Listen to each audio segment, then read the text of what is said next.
À l'époque des Romains, certains, si vous ouvrez les livres d'histoire, vous allez me dire « Oui, monsieur, vous dites que vous êtes fauconnier. » Au temps des Romains, il n'y en avait pas.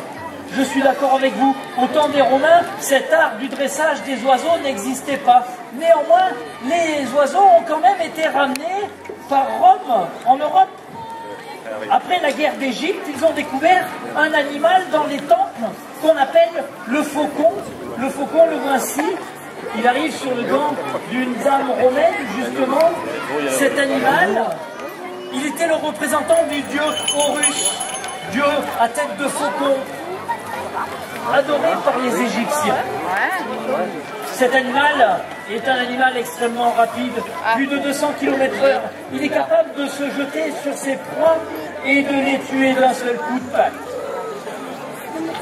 Il a sur la tête un petit chapeau de cuir, un petit chaperon qui permet de tenir un animal tranquille. Ces animaux sont ramenés à l'époque du triomphe de César. Ils sont présentés à la foule romaine.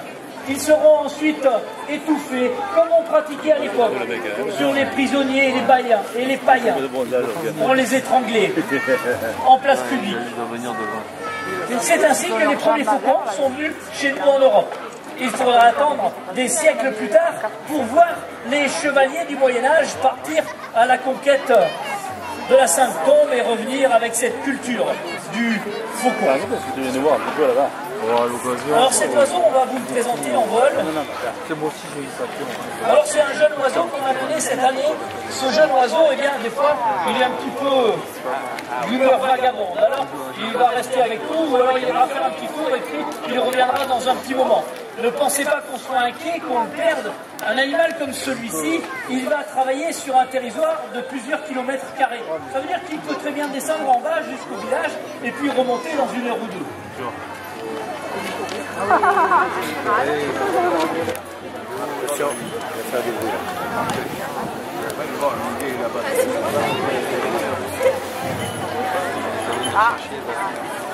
C'est innocible.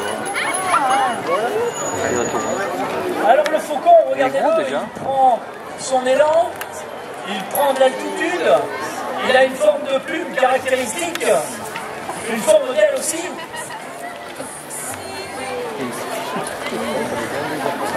Alors regardez-le, c'est tout qu'elle revient. Il est où? Il passe entre les arbres. Alors regardez sa maîtrise. Regarde. Cet animal est rapide, il est puissant, et quand il descend en piqué, il est capable d'atteindre une vitesse de plus de 200 km/h. Allez, viens. Ah ouais. Il y a pas de viande.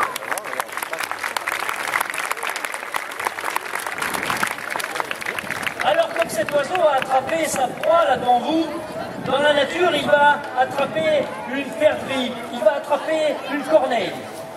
Le choc avec l'animal sera extrêmement violent. Il va se laisser tomber sur la tête de sa proie et d'un seul coup de patte, à 200 km/h, il va lui briser les vertèbres cervicales. C'est ainsi que chasse le faucon, cet animal qui a inspiré les hommes à la chasse depuis la nuit des temps. Elle s'appelle Aya. C'est un oiseau qui a juste 1 an et demi. Aya, le faucon sacré. Et dans la nature, il va avoir un concurrent qui va chasser lui différemment. Un concurrent que vous connaissez tous, vous l'avez tous croisé au bord d'une route posée sur un perchoir, le voici. Lui, il ne va pas faire des grands vols, il va travailler à l'économie, c'est le busard. Le busard, il va chercher plutôt, lui, à se poser, pas loin de vous, comme il le fait maintenant, sur un piquet. Quand il est sur son piquet, il surveille quoi? Il surveille les petites souris qui peuvent passer à sa portée. Il se laissera tomber de son perchoir, comme il le fait maintenant, et il attrapera une petite souris. La petite souris, elle pèse seulement 30 grammes. 30 grammes, et c'est une proie extrêmement intéressante pour cet animal. Vous avez vu, il se laisse tomber d'un perchoir qui est juste devant vous. Il va attraper sa petite souris et il aura dépensé peu d'énergie pour partir à la chasse.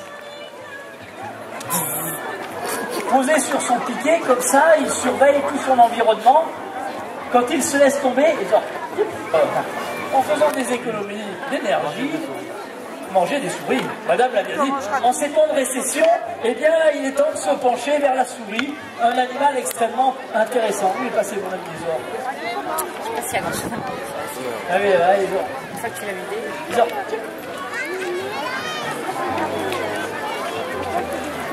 Alors, vous voyez que cet animal est précis, il arrive à attraper une proie. On va lui demander maintenant de faire quelque chose un petit peu plus difficile. Attrape là. Tiens là. Vous allez voir que cet animal est doué avec ses serres. Quand on lui demande d'attraper une proie de petite taille, même si elle est en l'air, regardez bien l'adresse naturelle de cet animal.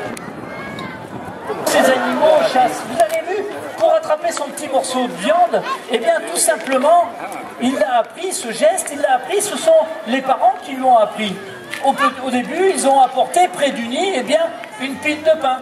L'oiseau a commencé à jouer avec cette pile de pain ronde et il a appris à maîtriser son geste avec ses serres.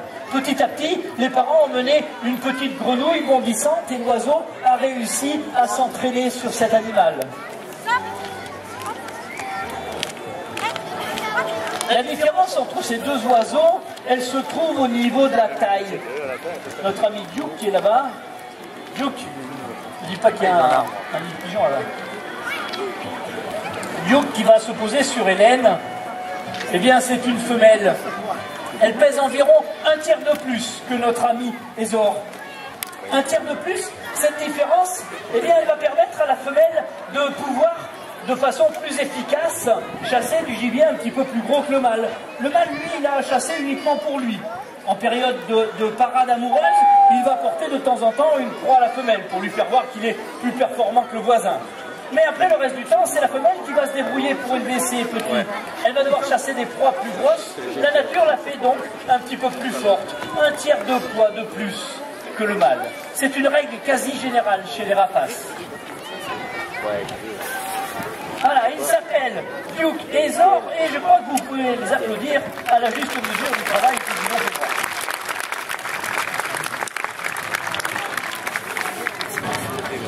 Ce leurre, tu vas le traîner derrière toi, en courant.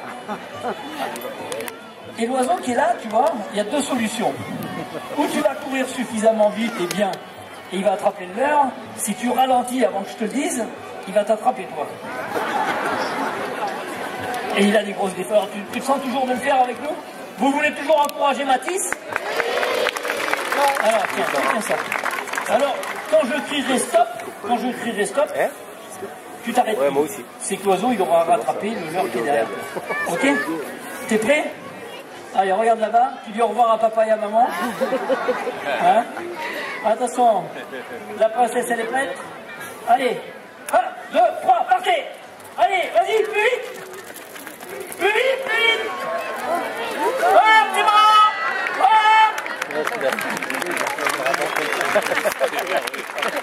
Allez, mais t'as vu, alors on peut applaudir très fort, Mathis. Attends, t'approches pas trop parce qu'elle ne va pas partager avec toi. Alors, ce qu'on vous a fait voir là, c'était un petit simulacre de chasse. C'est uniquement pour vous faire voir qu'un oiseau comme celui-ci... Merci Mathis. Tu vois, il s'appelle Tech. Regarde, quand tu es à côté de lui, tu vois, alors lui, c'est pas un oiseau très gentil. Il écarte ses ailes comme ça. C'est pour pas que tu t'approches de lui, pour pas que tu lui prennes sa proie. Et en même temps, il fait ce geste parce que dans la nature, il ferait le même. Attends, hey, je te prends pas là. Hop, tu es en train de me faire un sac de dos.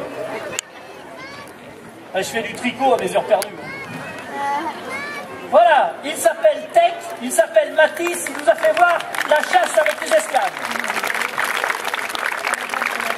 Merci Mathis. Alors un oiseau comme celui-ci, il est capable de rattraper un lapin qui court à une quarantaine de km/h. Il va l'attraper et grâce à ses serres puissantes, il pourra le mettre à mort.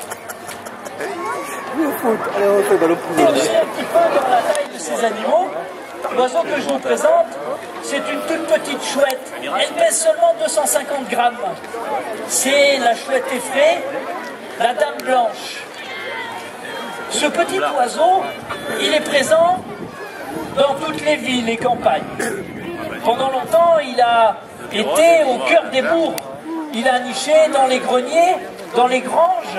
Il était là-bas un redoutable chasseur de ces petites souris qui venaient dans nos greniers, puisque dans nos greniers, on stockait le grain, on stockait le blé.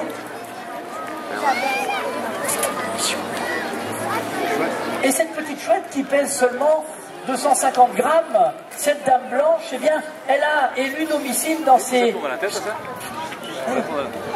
Elle a élu domicile dans ses granges pour une raison toute simple. Dans la grange en hiver, eh bien, elle va trouver ses petites souris, elle va aussi trouver une nourriture abondante et surtout un gîte qui va être plus chaud que celui de la campagne. Au cœur de la ville, comme on chauffe les maisons, eh bien, on finit par réchauffer l'atmosphère.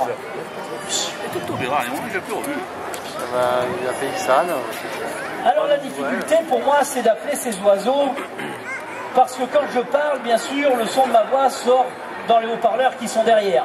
Ces oiseaux, dans la journée, ils y voient moins bien que la nuit. Ils y voient quand même très bien. Vous voyez, elle est arrivée. Non mais laisse mon micro. Allez, viens.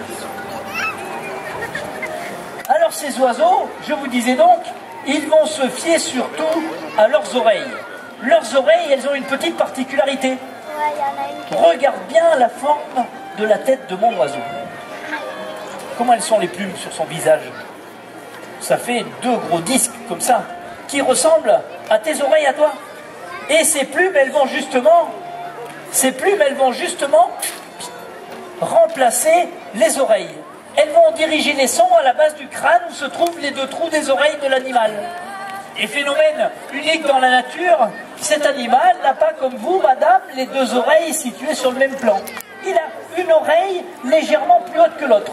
Non seulement elle est plus haute, mais en plus elle est plus grande. Ce qui fait que l'oiseau n'entend pas la même chose du côté droit et du côté gauche. On va assister à un crash. Et au final, cet animal, quand il va entendre une petite souris qui grignote dans un champ à plus de 100 mètres de distance, en tournant la tête, un coup à droite, un coup à gauche, il entendra le bruit que fait cette petite souris, un coup avec sa grande oreille, un coup avec sa petite oreille, et il pourra situer l'emplacement de cette petite souris. Et ainsi, la localiser et l'attraper à tous les coups.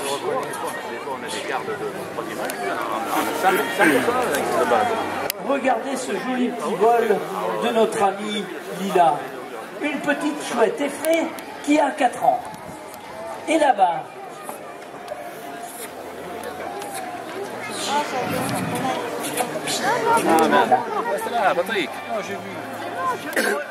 voilà le vol gracieux de ces petites chouettes que vous pouvez voir. Je vous le dis, il y en a encore partout en Provence, dans les vieux clochers, dans les vieilles églises. À la tombée de la nuit, vous les entendrez crier, partir à la chasse. Et si dans un grenier, vous avez à certains moments au printemps un animal qui fait un bruit qui ressemble un peu à celui-ci, un espèce de chut, comme ça, c'est tout simplement les chouettes, quand elles ont eu des petits qui sont nés dans le grenier, eh bien, elles font ce petit bruit d'une vieille bouteille de gaz qui fuit. Soyez observateurs et vous pourrez les voir encore longtemps, j'espère, les petites dames blanches.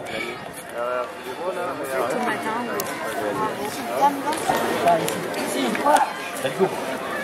Regardez-le comme il est au timbre. Il est pas beau? Il marche, alors on peut se promener, hein, bien là-dedans, bien. On peut se promener ensemble, voilà. Je peux même essayer de le semer à la course à pied, mais... Alors ça vous fait rire, mais cet animal, à lui, eh bien, c'est tout simplement sa technique de chasse. Quand il court à pied, comme il vient de le faire, il est capable d'aller très vite. Il vit dans une région désertique en Amérique du Sud. Et là-bas, cet animal, il va pouvoir à la course comme ça rattraper les lézards qui sont dans le désert.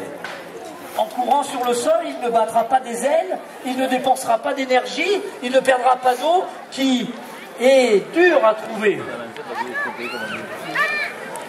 Dalgo, voilà. Alors quand il ne trouve pas cette nourriture, qu'est-ce qu'il va faire? Il va chercher par terre. Il a repéré un gobelet. Et sous le gobelet, il a trouvé un insecte qui était venu se mettre à l'abri. Ces insectes, il va les trouver dans le désert couramment. il va les trouver très facilement et c'est ainsi qu'il va se nourrir de gros animaux qui vont lui apporter ce manque d'eau qu'il ne trouverait pas dans des bois normales. Ça c'est un chewing-gum. Hein. Allez là-bas.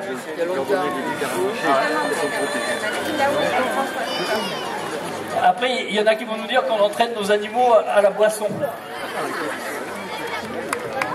Voilà, vous avez vu, ça sera un caillou, il ferait la même chose, pour nous c'est plus facile.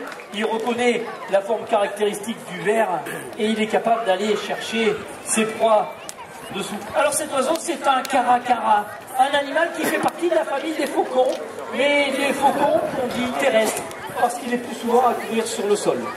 Un animal qui vit en Amérique du Sud. Dalgo, qu'est-ce qu'il a vu là-bas? Flottez vos sandwichs.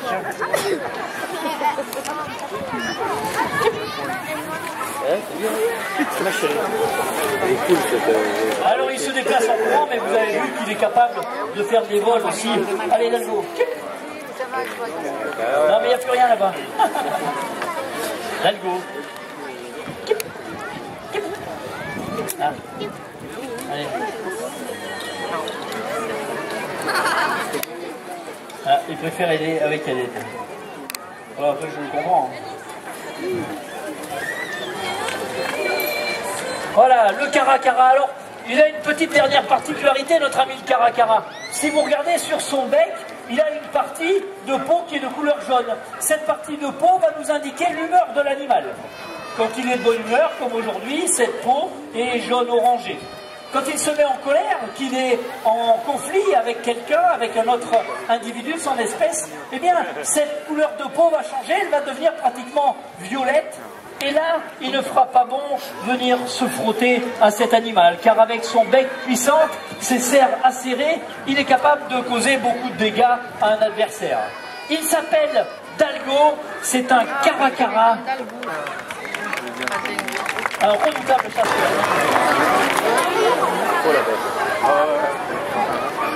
Alors cet oiseau, des aigles, il y en a sur tous les continents.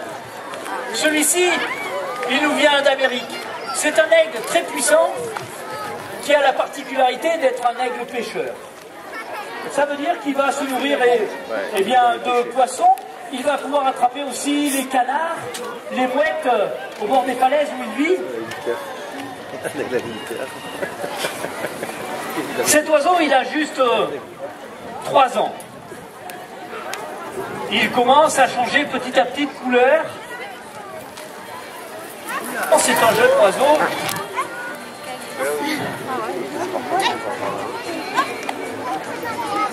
On va chercher qui? On va le laisser dans son arbre. Et on va aller chercher, eh bien, le même oiseau que celui-ci, mais adulte cette fois. Un oiseau qui, lui, a 13 ans. À 13 ans, vous allez voir, l'animal, eh bien, ressemble beaucoup à celui-ci, mais il n'a plus tout à fait la même couleur. Il va avoir changé de plumage. Il a un plumage un petit peu plus court, un petit peu plus rigide, qui va lui permettre de mieux gérer son vol.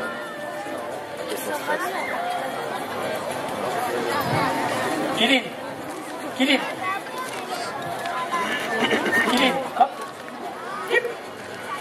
Kilin, allez, Kilin. Alors vous voyez, l'oiseau adulte, il fait un tour de piste, il cherche un endroit un petit peu dégagé. Voilà, il se pose sur le toit là-bas, il va nous descendre une ou deux tuiles.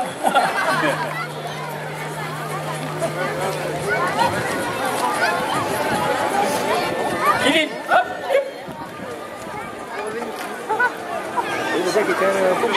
il y a quelqu'un qui ne lui plaît pas dans l'assistance. Alors, il faut vous dire que ces oiseaux, ce matin, ils ont été un petit peu gênés par la présence du char romain qui était là. Ça les a un petit peu inquiétés. Alors, depuis tout à l'heure, ils sont au travail, mais ils sont quand même un petit peu distraits. Alors je vous demande d'être indulgent avec eux. Je vous rappelle que ce sont quand même des animaux sauvages. Avec les animaux sauvages, eh bien, certes, on a un travail qui fait que les animaux sont en permanence au contact de leurs dresseurs, mais des fois, eh bien, on a des petits moments comme ça où eh bien, la vertu première du fauconnier est mise à rude épreuve. La vertu première du fauconnier, eh bien, c'est la patience. Et assez rapidement, ça devient celle du public.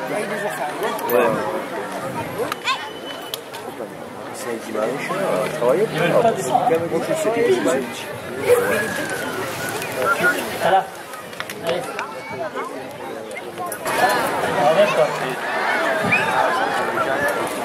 Ah ben non, il n'est pas décidé non plus. Hein.